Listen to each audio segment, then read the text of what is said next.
understanding new digital technologies, and helping members engage with them in their laboratories. These are at the top of the Informatics and Innovation agenda at the College of American Pathologists. This is your CAP review and forecast focused on informatics and pathology innovation in 2024 and 2025. I'm Robert Johnson.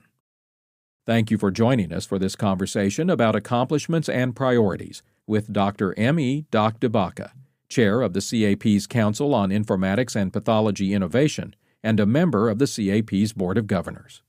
Well, thanks, Robert. I think one of the things that we need to mention before talking about the fabulous work that happened in 2024 is the very fact that the Council on Informatics and Pathology Innovation didn't even exist until November of 2022. And there hadn't been a new council at the CAP for 18 years prior to the inception of the Council on Informatics and Pathology Innovation, which we call CIPI, so C-I-P-I, and I will assuredly say CIPI during the course of this podcast, and so trying to make sure everyone understands what I'm talking about from the beginning is important. It's a big deal to create a new council, and so for the last year, basically, the council has solidified its footing, and the committees have gained improved alignment about our collective charge and the objectives. I think everyone listening will know that every time you start something or you get something new going, you need a little bit of time to go from taking an idea into a reality. And so we needed to clarify our roles and our charges and our objectives, not only for the council, but also for the committees that make up the council.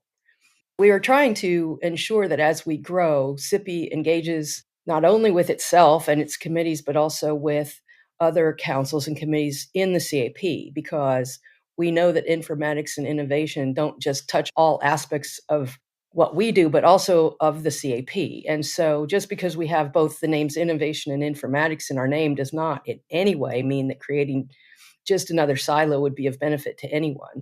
I guess I could say we're trying to learn how to crawl and then walk, and at the same time talk to all the other committees and make sure that we're not going down the wrong path as we build it. And I think that by creating the council, the CAP sent a very public message that there's a committed focus on innovation and the potential impacts of the rapidly changing landscape for pathology. So through the creation of CIPI, the board has empowered this new council to advance informatics and innovation, and that will let us prepare pathologists for what's coming next. So thinking about last year then, really kind of getting started, beginning to work with other councils inside the CAP, setting an agenda, looking ahead mostly. What do you think 2025 will bring? Well, I think we're drinking from a fire hose. Information technology and digital capacity and AI, all of these things bring with them both great opportunity and also a huge need to consider risks and to manage change.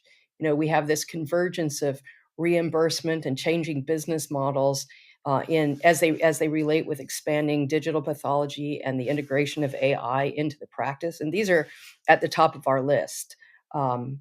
Our task is to help to position the CAP and our pathologist members for continued success and leadership. And they have to learn and incorporate these huge, big changes into their practice while they're still doing their day jobs. The other thing is that success isn't an option, it's a requirement. All of the people who practice pathology are going to be at different phases in their understanding of these technologies and how to put them into their day job.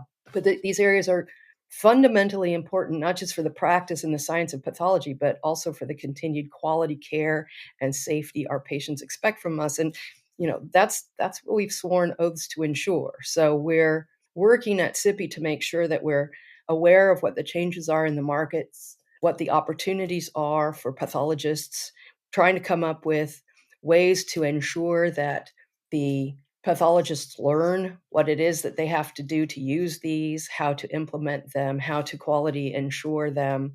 And then, of course, CIPI is working with the Council on Government and Professional Affairs also to make sure that we get paid for what we do. So there's not a day that goes by without having a really long list of things that CIPI needs to accomplish today. As you mentioned, all of this affects members in one way or another, but how are they responding to it? What are you hearing? Well, for many of our members, these issues are rising to the top of the list of things that they're tearing their hair out about, and as these new technologies are potentially impacting the practice of pathology, the financial landscape, and the patient. But I think that with appropriate and purposeful education and advocacy efforts, these issues can be turned into advantages and value add items. I've been practicing pathology now for over 25 years, and every 4 or 5 years, there's some new technology that feels like an existential threat. But if I stand back and look at it from, 120 feet or something, every time there is something like this that feels like such a threat, it's later been incorporated into our practice as a value add. So I think it's a matter of making room and finding a way to introduce new things into the workflow and to get paid for them. That is the current challenge. I think that with AI, we may actually have more opportunities than ever because we're the producers of these data.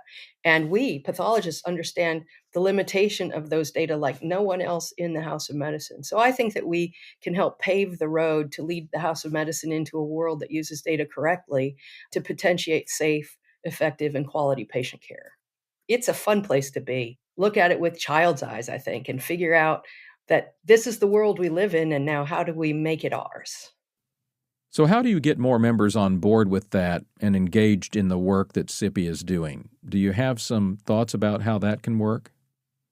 Well, we're trying to make sure that people get involved and that the word is out, that we're here and we're here to stay and we're here, hopefully, to be of service. For people who are already CAP members, apply to be a member of the council or one of the committees. Come and join events like the Pathology Leadership Summit, which takes place every year in April in Washington, D.C. Come to the annual meeting. This year it's in Orlando. Come to the annual Data Summit. It's a day when you can listen to some of the amazing things that are happening and the really geeky things that people are thinking about.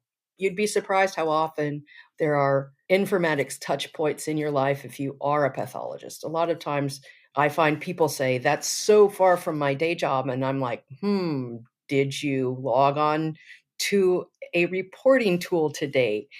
Did you get data from an LIS? Did you look in an EHR? I mean, this is what you do every day, and having an idea of what it is that you already are kind of good at is always helpful to make you even better at it.